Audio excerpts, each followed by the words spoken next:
Yo, NBA fans! Curry is back in action kontra sa OKC. Kaso sobrang unexpected ang nangyari sa kanyang pagbabalik. First time nangyari sa kanyang buong karir. Sobrang lala, pinagre-retire pa ng mga tao. Pag-usapan natin yan, kaya huwag na natin patagalin pa. Tara na, let's go!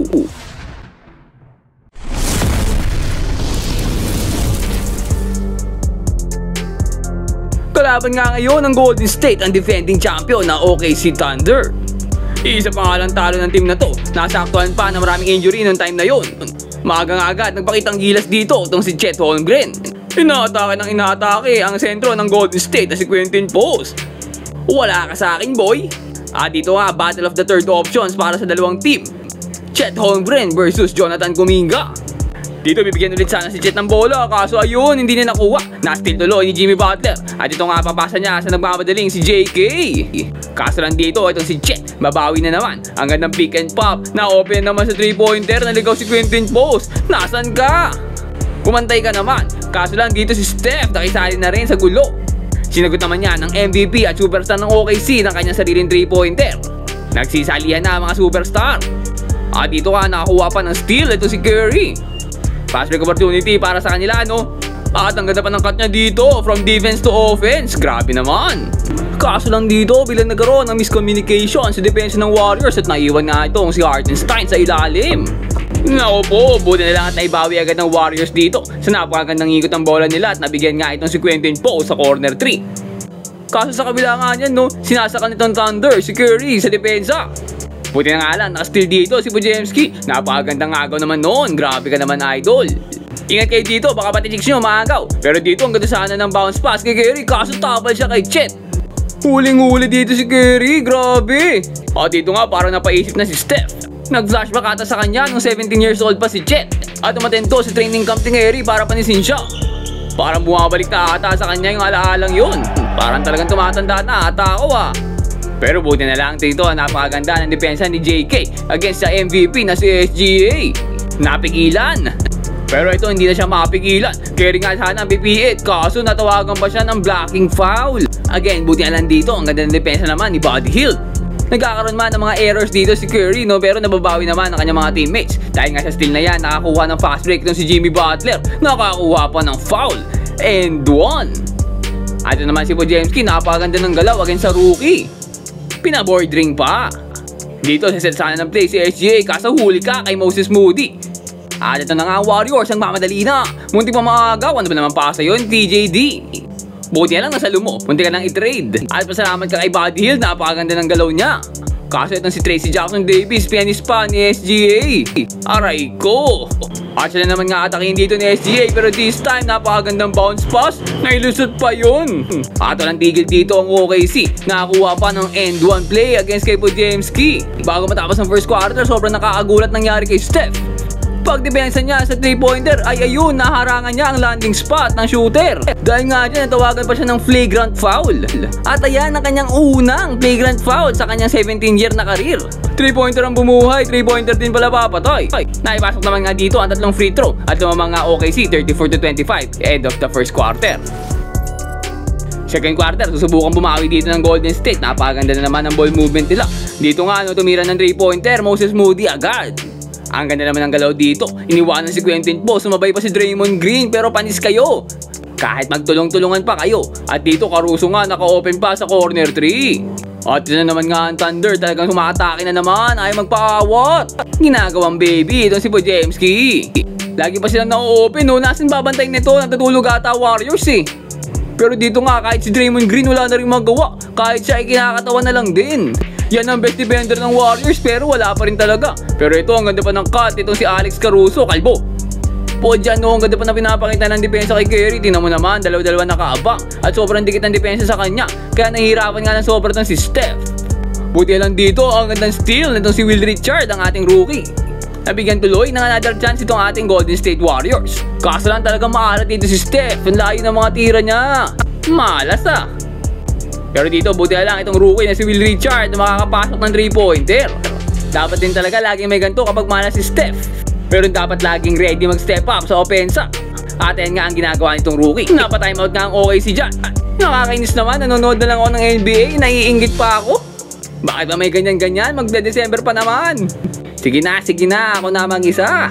Back to the ball game na nga lang tayo. At itong si JP2 naiwan rin mag-isa sa MVP pero wala siyang nagawa. Nagpalit nga ng defender dito, Curry nagbabantay ngayon kay SGA. Pero kahit siya walang nagawa sa MVP, plus awa ng ring. Nagsisimula na nga ma-frustrate dito Warriors. At syempre, sino pa ba magsisimula? Kundi si Draymond Green. Nagalit na naman nga, tatawagan siya ng technical foul dito. Sinigawan pa naman referee at parang nag-aamon pa ng suntukan Pagtapos nga niya, nagtitira na ng free throw, hindi pa rin talaga siya tapos. Ayaw talaga paawat na ito, no? Pero itong OKC din, ayaw talaga magpaawat. Buti na lang dito, nagkaroon ng error itong OKC, nakakuha ng steal itong si Podziemski. Pero ang ganda talaga ng depensa nila, dito pinipilit na nga lang ni Stefan Tira, kaso talagang tabingi. Aray ko! Pero nabawi ulit nila dito, bola, no? Another steal na naman mula sa kanila. Kay JK naman, babagsak dito, bola. Kaso ayun, yung pasa niya, bumagsak din. Ang pangit nun. Pero ito hindi pangit, thunderous lang mula kay Jet. Hirap na hirap ang score dito Warriors, sabi ni Podziemski, siya ng araw, bahala. At nakuha nga siya ng 3-pointer bago matapos ang half. Kaso grabe yung tambak sa kanila, 19.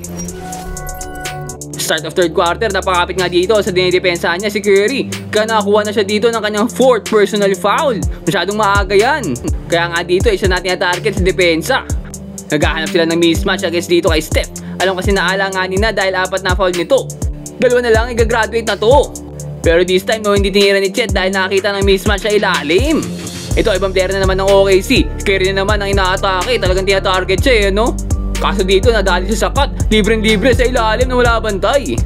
Pero syempre, hindi naman nakahayaan ni Steph. Hindi ganyan-ganyan lang siya. Umatake na nga siya dito, bagsak ang bantay. Kaso pagtapos ng possession na yan, ay nag-inarte. Itong dinedepensahan niya. Dahil nga dyan, nakakuha na siya ng kanyang 5th personal foul.